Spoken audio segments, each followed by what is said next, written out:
This is Dotted Dobbs reading Artist Statement. Artist Statement. The lowercase I without end, punctuation. The artist comes from a company town. The artist swam in its polluted river. This will be good. The blank page is a canvas. Be more specific. The corporate histories that could be written here unwind. The states of state are mined and undermined. Don't escape from here. The artist's identity politics start to thin out. There is no discussing the artist's philosophies, 2D collage, mixed media aesthetics. Each page is a thirst trap hinged on diaspora, an exoticized mural covering the wall of a American restaurant. Each reference is a wandering. About this poem.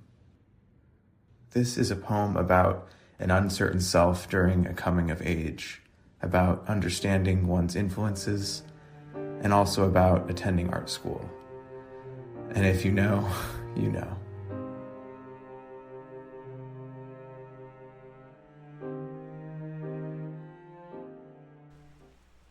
Kids seem to keep on getting dirty. You seem to take it all in stride. You got a lot more dirt with children. You get a lot more clean with new Tide. Now there's a new Tide, designed just for you, Tide, to get out the dirt kids get into. You got a lot more dirt with children. You get a lot more clean with new generation Tide.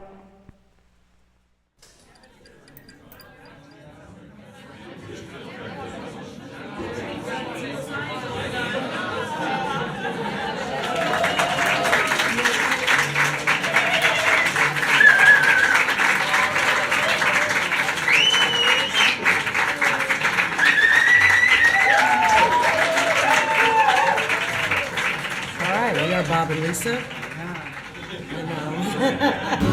First song I ever wrote. It's called Jackie.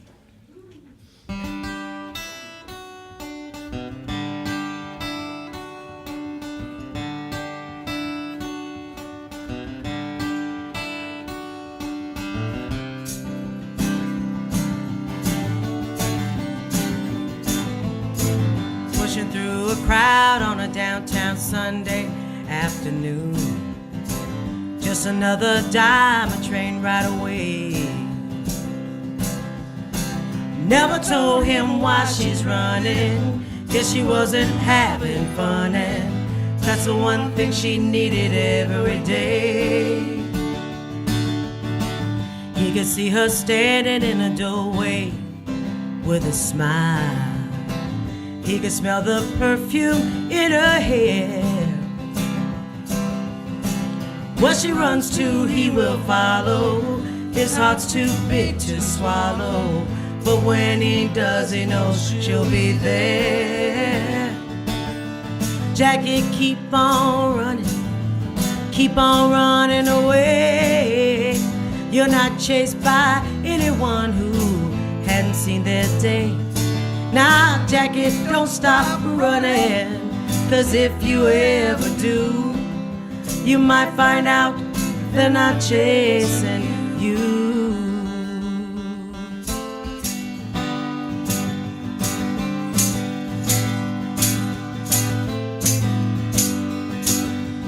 Somebody told him that she left not long ago. Borrowed the keys to a brand new car. On a note she leaves her reasons. Money doesn't grow on trees, and besides, she never gets too far. So Jackie, keep on running away. You're not chased by anyone who hadn't seen their day. Now, Jackie, don't stop running, 'cause if you ever do, you might find out they're not chasing you.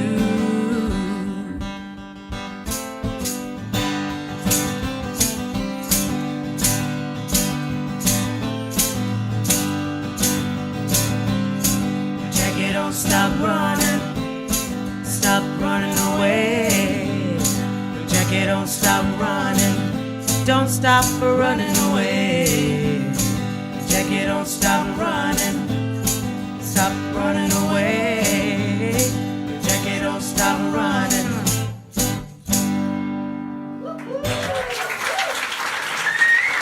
Thank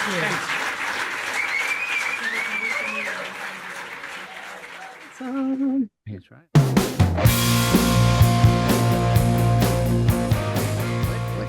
We're here. Welcome, the most enduring band in America, Bob and Lisa from the BellRays, with a brand new album. Tell us about it. Man, this one, Heavy Steady Go, is the name of it. We have one around here somewhere. We'll show it in a second. There it is. There it Heavy is. Go. With Bob and Lisa on the motorcycle. It's cool. It's you know, it's been a long time coming for a new record. Literally. Yeah, A long time coming. and just to get it in our heads to try and put out another one, the couple of times we've tried in the interim since the last one a few years back, you know, it's been mostly miss out of the hit and miss combination. Where, you know, like we've gone into studios and we've recorded a bunch of songs, and you come out thinking, you know, this just, it doesn't, it's just not there, you know, it's not ready. It hasn't baked all the way yet. And literally some of the songs on this record are 12, 13, 14 years old. So it took that long just to find a nice set of lyrics to go into it, you know. We'll play no song before it's time. That This has its roots. You know, there's some older songs, but you guys got started like during the pandemic is when you got Demoing. Yeah, That's when we got started trying, we had finished Punk Funk Rock Soul Volume 2 in 2018. So we were like, okay, we got to get this record done probably by the summer. This is before we knew the color of the world for 2020. Right. And to be truthful, I think we had kind of figured, you know, this might be it. Let's just finish with this record. When we were putting this record together before the pandemic hit, we were kind of contemplating like, hey, it's been a good run, but this is completely unattainable. You know, yeah, it's kind of like, man, this is just getting too hard to do anymore. But we have these songs. We should do something with these songs. We should finish these tunes. We should at least do that. Yeah. 2020 we demoed. At least knows the history. 2020 we demoed, and then we couldn't do anything. We thought we were going to finish this record by the end of 2020, and even though the stay at home, what was it called? Shelter in place. Even though that lifted a few times, it wasn't like everybody was really comfortable about coming together, and Right. and the band we had at that time definitely wasn't comfortable about that. So these songs just kind of sat there, and then 2021 more of the same. And when we figured we were going to be getting back to work in 2022, we had a tour booked, ready to go, and we found some guys that were going to fill in on that tour. And then that tour got canceled because of one of the other bands that was going to be on tour was going to be a co-headlining tour. Somebody was injured and couldn't do that tour. So then we had these guys, and they had booked out that time, and we figured, well, why don't we try to do a recording session? We didn't even really think like this is a great idea. Right. We just thought, we haven't had people to play in a band with. We haven't done this. When are we ever going to get this done? This might be the only chance we get to do it. It wasn't desperation, but it was just like, everybody knows what it was like during that time. You just didn't know what was going to happen next. You didn't know if we were going to spin back into some sheltered behavior. So we just figured, all right, let's just go out there and record these songs as good as we can do them with people that we've never practiced these songs with. Because it's really important to frame it this way. We decided to make our new record with people that we had never played with in a band with. We knew what they were capable of, but we had all never been in a room together. Wow. And we took their suggestion as far as where we should go to do the recording, which was Waterworks Studios in Tucson, because the reason we couldn't all get together is the drummer lived in Kansas and the bass player lived in Washington, D.C. So oh, well, that makes sense. You go to Arizona, of course. So It makes like total logic. The way that it did. Yeah, so we did a bunch of recording there. We recorded all the songs there. And then when we got back, they weren't finished, like Lisa had alluded to earlier. A lot of finishing touches are done in our studio. If we don't record here, we put a lot of finishing touches. So we were putting the finishing touches on it. And then we started playing with the guys that, when the next tour popped up, we have our local guys, Craig Waters and Nico Miles. First of all, we got a band. We put a band together, which was a big deal because we haven't had a band since we had the one in 2018. Right. So even though we had those two guys come and do the Tucson sessions, they could not commit to being in this band, and we knew that ahead of time. They had other obligations. So the whole idea of how to piece this record together became a bit of a conundrum for us. In our minds, we thought, okay, that means we got to use all the sessions we got to get this record out. But there was still a problem of believability. Listening to him, we sort of meant, man, it'd be great if there was a break right here. Oh, it'd be great if it did this right here. Oh man, there'd be a really great if there was this drum piece here. And we knew we couldn't go back and do it in Arizona with the guys. Learned with the guys that we had now. Yeah, because they were coming up with a lot of these ideas that were right. A lot other ideas. Yeah, a lot of the practicing with these guys, those moments showed up. So it was like, well, okay, let's re-record these songs that we can't that need these little things. The rest of them are fine. Everything else is great. Let's just re-record these. So me recording here, it sounded different. So I was kind of afraid that it would sound like two separate sessions. But once we recorded here and I sent the tracks to Jim, it all came back and it sounded, it was just awesome. It all fit. It was great. We are the band that makes lemonade out of lemons. Because last year we got this band together. The way and reason we got this band together was we were supposed to go on tour with Social Distortion, and then literally the week before we were supposed to get in the van, Mike Ness said he had throat cancer and couldn't do the tour. So that was either canceled or postponed. We had these people together, and it was the first time that we had people together, but we had really only been practicing our set to go out and do with Social Distortion. Once that happened, the new pivot, after being crushed that we weren't going to be going on the road and doing anything for the entire summer, and the fact that your income is just completely nothing for that whole time. Oh. You just we kind of regrouped and said, well, why don't we start playing these songs and see what we can do with them?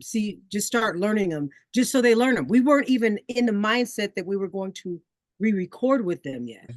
We were panicked and worn, and also just like pivoting. I mean, we just do that a lot when we're trying to figure out how to make things work. And I am so grateful that we had that time that we didn't plan on having to just work these songs, because we did it. Everybody did it. The drummer did it. Craig Waters, the drummer, did it. The bass player, Nico Miles, did it. We were doing it. We were just reimagining every possible way. It's kind of crazy because, like, in the early days, when we first started doing this, and I said, we moved all our recording gear into the practice space and we were recording everything. We had so much material that every album we put out was 3 albums behind material that we had. I mean, we had enough to do another 2 or 3, 4 records at any given time. It was a different world back then. You could go out on the road and play songs that weren't recorded yet in a set and put them on a record, and nobody would say it wasn't a new song. Right. There's a whole marketability slant that everything sort of for some reason has to take now. Hence why we were thinking of quitting. One of the big benefits that this record and most records that we've done since Hard, Sweet, and Sticky have been have had the benefit of pre-production. Right. Mhm. Before, I never even thought about it, never even considered it. Yeah, it wasn't a pre-production thing. It was more like practice the crap out of all of these songs and go out and play them live for 2 years before you get into a studio to Right. record them. You know, you got them, you know exactly what you're going to do. Literally, after the first and second records, we proved it. Right. We can do it. You know, we can do that part. Then you start getting into the world where you can create a moment, Right. where you can create 10 moments, because that's how many songs you have. You said something years ago that just completely stuck with me was, you know, we were talking about this exact thing, and it's like, yeah, you know, you can do Meet the Beatles and With the Beatles and everything, but if you're not going to do Rubber Soul, if you're not going to move on to that, Right. you know, what's the point? And you know, at that point, when Hard, Sweet, and Sticky and Have a Little Faith, those records is when that thought process sort of took over. And But if you have certain ideas that are going to take, like for I Fall Down, the single that came out, Right. every time that we thought, oh no, we should probably have more guitars, we put way more guitars than we've done. And we've never done that before on any record ever, on any song ever. And I really am glad that we had, you know, Jim Waters around to help with creating that and doing it. Was almost like a pre-production thing out there at Waterworks. Right. But not by choice, is that right. circumstances. Yeah, idea we were spending that much money to do pre-production. Yeah. It's sort of a tale. This album ends up being a tale of bands, of two bands becomes one band. That's right. The ideas all came together, and yeah, there is a heaviness. The I Fall Down, you know, listen to because folks can hear that today. They can go to the site right now. That single is out. It's released. But it's solid, and the heaviness of the heavy steady go thing is sort of announced starting on that first single on it, the density of it. So, but you got to be happy with the outcome, right? Oh, totally. Oh, absolutely. More happy than I've ever been with any release we've ever done. This is an album that I could literally, I could just go put it on right now and listen to it all the way through, which is, you know, for the rest, a bunch of our other records, I feel that way towards it, you know. Folks can go right now to Bandcamp and BellRays. Go and purchase it from our Sweet G Bandcamp page, which URL will pop up somewhere on the screen. It will. It magically will appear. Magically. Your enduring nature has yielded another album, and that you got to a spot where you were thinking, you know, maybe we're done with this, but pivoted into a new great album, and I just feel I'm just excited for you guys. Thank you. Thanks. Thank you. Me too. I mean, there's problems with being enduring too, but it's also one of those things where you just kind of realize, well, actually, I can take what I want to take as long as it makes me happy, as long as what I'm doing makes me happy. And by not giving up, by not quitting in 2020, by not doing all of that stuff and having a physical product that shows, oh, wow, this is really probably the best thing you've ever done. It's like, oh, well, yeah, I guess I should. I guess it was worth it. Thank you, Bob. Enduring Bob. Thank you, Enduring Lisa. Oh, very nice. Thanks, Chris. Congratulations on your new album. Thank you. Thank you. Boom. Now I fall down to the noise, drown out the sound. I fall down until I can't tell you're around. I fall down. It's getting late to turn around. I fall down. I have my feelings on the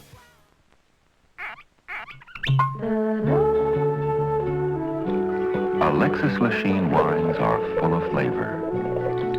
Alexis Lachine wines are dry, Alexis Lachine wines are mellow. Drink an Alexis Lachine wine with any kind of food. Or anytime you feel like relaxing with a drink. Alexis Lachine, fine French wines. We're the BellRays. 1, 2, 3, come on.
skies.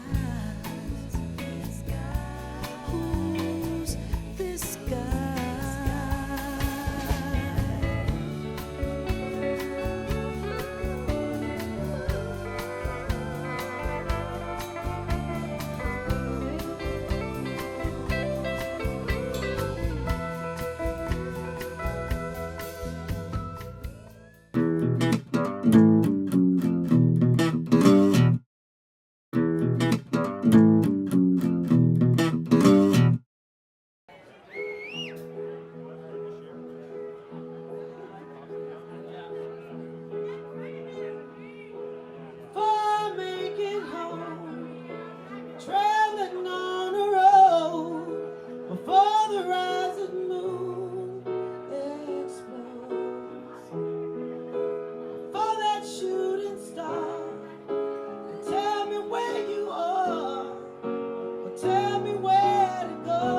just before the dream